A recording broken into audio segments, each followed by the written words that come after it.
Okay, so the next thing that we're going to do is come up with an exponential regression for this information. We can look very obviously, this is not linear, it's growing exponentially. It starts at the bottom, growing kind of slowly, and then all of a sudden it really starts to peak.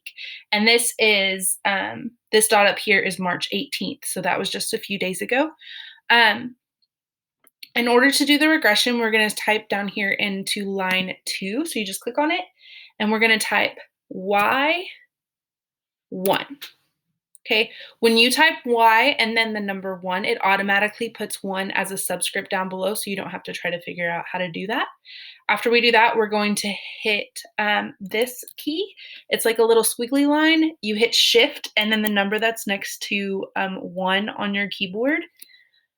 And then A, B, raised to the power of, so shift 6, or you can click this little keyboard down here and it will let you lift or make an exponent to the power of x1.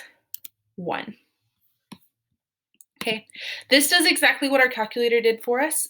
Before, we would normally go to stat, calc, I think it's 0 for exponential functions. But for this, all we have to do is type in this equation. If we look down here, it gives us parameters. We're going to ignore the statistics and residuals stuff.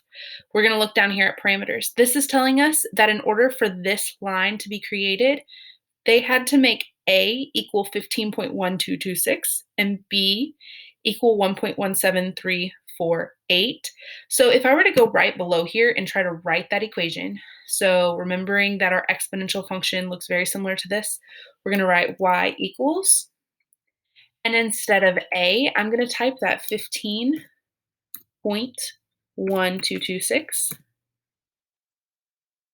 times B. I'll use parentheses. I'm going to write what they gave us for B, 1.17348, all raised, or that raised to the power of x. And if I look over here at my graph, you can turn these circles on and off, by the way. So that's without the equation that I just wrote, and this is with it. Notice that the equation we just wrote is what they came up with up here. We want to make sure it matches.